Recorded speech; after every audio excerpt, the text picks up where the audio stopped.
ಈ ಗ್ಯಾರಂಟಿ ಯೋಜನೆ ಈ ರಾಜ್ಯದಲ್ಲಿ ಇವತ್ತು ಮಹತ್ವಾಕಾಂಕ್ಷೆಯ ಯೋಜನೆ.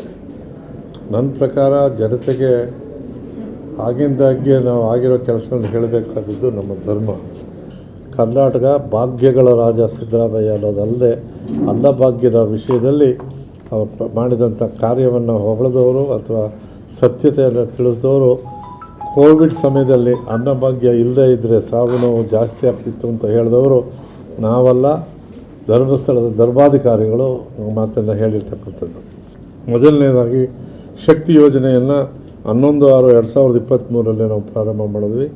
ಇವತ್ತು ಅದು ಅತಿ ಹೆಚ್ಚು ಜನ ಶಕ್ತಿಯಲ್ಲಿ ಈ ರಾಜ್ಯದಲ್ಲೇ ಇಡೀ ಭಾರತದಲ್ಲೇ 387 ಕೋಟಿ ಮಹಿಳೆಯರು ಇವತ್ತು ಟ್ರಾವೆಲ್ ಮಾಡಿದ್ದಾರೆ. ಅದರ ವೆಚ್ಚ 9,352 ಕೋಟಿ ರೂಪಾಯಿಗಳು. ಇದು ಯಶಸ್ವಿ ಕಾರ್ಯಕ್ರಮ. ಈ ಕಾರ್ಯಕ್ರಮವನ್ನು ನೋಡಿ ಇವತ್ತು ಅಕ್ಕಪಕ್ಕದ ರಾಜ್ಯದ ಟ್ರಾನ್ಸ್ಪೋರ್ಟ್ ಮಂತ್ರಿಗಳು ಬಂದು ನಮ್ಮಲ್ಲಿ ಚರ್ಚೆ ಮಾಡ್ತಾಯಿದ್ದಾರೆ. ನಾವು ಕೂಡ ಜಾರಿಗೆ ತರಬೇಕು ಅಂತ.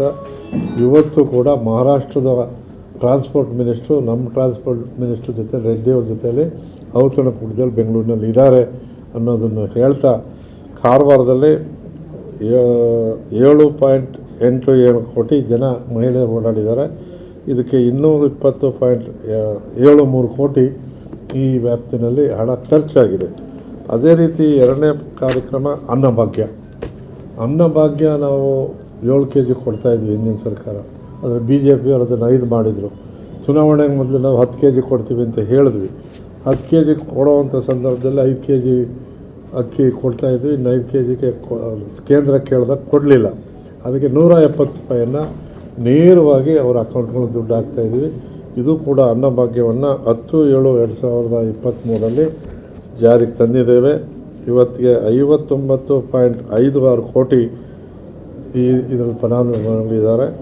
9,775 ಕೋಟಿ ರೂಪಾಯಿ ಇದಕ್ಕೆ ವೆಚ್ಚವಾಗಿದೆ. ಕಾರವಾರದಲ್ಲಿ 1.50 ಕೋಟಿ ಜನ ಇದರಲ್ಲಿ ಫಲಾನುಭವಿಗಳಿದ್ದಾರೆ. 250.48 crore ಅಮೌಂಟು ಇದಕ್ಕೆ ಖರ್ಚಾಗಿದೆ. ಇದರ ಜೊತೆಗೆ ಗೃಹ ಜ್ಯೋತಿ ಇವತ್ತೇನು ಇಡೀ ಭಾರತಕ್ಕೆ ಕರ್ನಾಟಕಕ್ಕಲ್ಲದೆ ಅಕ್ಕಪಕ್ಕ ಜಾಗಕ್ಕೂ ವಿದ್ಯುತ್ ಶಕ್ತಿ ಕೊಡುವಂಥ ಜಾಗದಲ್ಲಿ ಮಾತಾಡ್ತಾ ಇದ್ದೇನೆ. ಇದು ಕೂಡ ಹಿಂದೆ ಗೃಹ ಅದು ಇದಿತ್ತೊಂದು ಭಾಗ್ಯ ಜ್ಯೋತಿ ಅಂತ ಅದನ್ನು ನಿಲ್ಲಿಸಿದರು. ಅದು ಬೇರೆ ಆದರೂ ಕೂಡ ಜನ ಮನೆಯಲ್ಲಿ ವಿದ್ಯುತ್ ಶಕ್ತಿಯಿಂದ ಇರಲಿಲ್ಲ ಉದ್ದೇಶದಿಂದ ಗೃಹ ಜ್ಯೋತಿ ಮಾಡಿದಂಥ ಸಂದರ್ಭ ಒಂದು ಫ್ಯಾಮಿಲಿಗೆ 200.